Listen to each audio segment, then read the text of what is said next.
Why are brands like L'Oreal investing billions each year into their green and responsible image? The short answer and the long answer will be answered in this video. That's a lot of answers.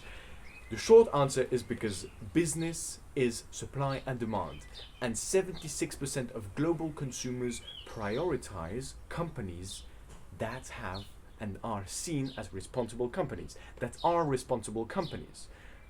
The long answer, in this video we will dive into how they actually are seen as responsible companies, not only doing responsible things but actually be seen as a responsible company, why the best sustainability is the one that drives sales, and an action like tree planting is much better than any CSR report.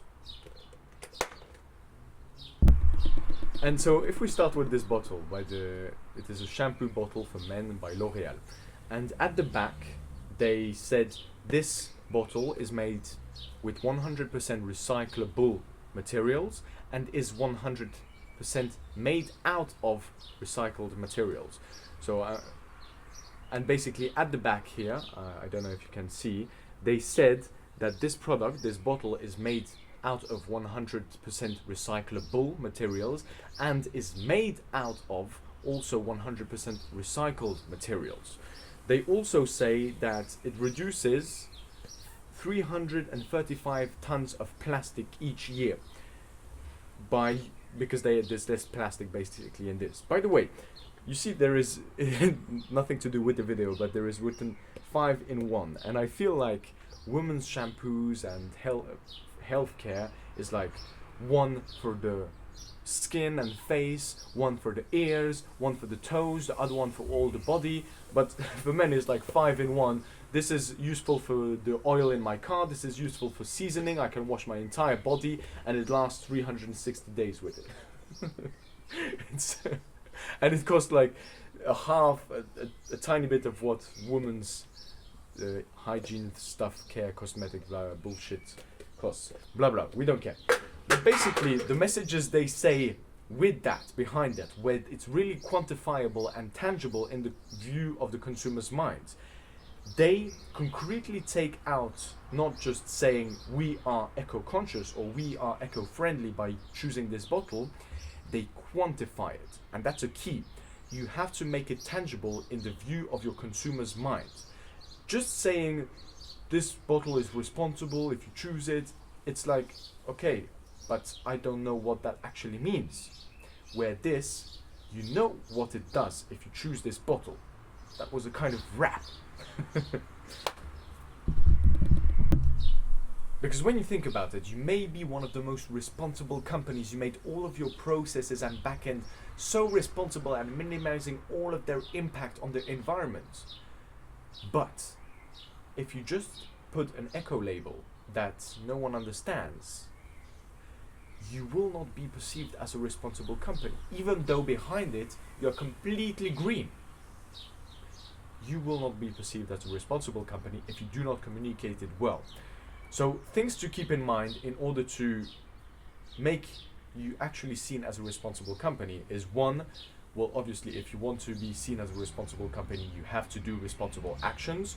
2, you have to position your communication as, 1, involve the customer in the journey, quantify what their purchase actually means. So let's say 1 tree planted for every product sold has this amount of CO2 offset over these amount of years, this amount of jobs created, these amount of fruits for these local people, blah blah blah. Quantifiable, and so that the consumer feels good that they did a good action as well. You have to bring it close to home. So depending on your industry, you will be able to make it relatable to their life, to their family, and how it impacts their family or life. You will say messages like, no harmful ingredients for your child, or a tree planted for a better future for your kids, or for the air you breathe. This is quantifiable, and this is close to home, and they understand it and will perceive you as a responsible company and recommend you to all of their friends that are also looking for responsible companies. Next point. All right. The next point is, why is the best sustainability the one that drives sales? Because when you think about it, you look into nature, you will see the bee that pollinates the flower in exchange of honey. And there is always this kind of equal exchange. And humans were in this equal exchange, taking and also giving back, but they have stopped that. They are only taking. But when you look into a business, and the ones who take the decision on where the expenses will go, like the CFO, the CEO, the marketers, etc., they will pour money into the stuff that drives more money. So if the sustainability initiatives, so long they do not go into greenwashing, drives more cash, they will continue investing into the sustainability. So you have to make a mix where everyone wins. The CSR manager, the planet, and the CEO, CFO, etc. They all have to win. So mixing marketing and CSR is the best combination. So long, and keep this in mind, you actually do the actions you say without exaggerating them. Because if not, you go into greenwashing, and that's all another story, and you don't really want to go in there. You can get out of it, but you don't want to go in there. Now, last point before closing this video, is why trees beat absolutely every CSR or ESG report. I feel like making your processes less harmful, or making reporting of what you're trying to improve, etc., is all very good, but it's only minimizing the impact you want to do on the planet. It's not actually making a positive impact. We were talking about giving back to nature, playing into the natural laws of exchange. But when you plant a tree for every product sold, let's take fashion for example, this, let's say, hoodie produced in between 4 and 6 kilograms of CO2 in the production and the shipping. And one tree planted for that product not only cancels out the totality of the CO2 produced, but over 40 years of the lifetime of the tree, it pulls out up to 1 ton of carbon out of the atmosphere. So it's not only minimizing the impact it does on the planet, but it actually makes a positive impact on the planet. So when you think about that, it would be up to 173 times more carbon offset than the product actually produced.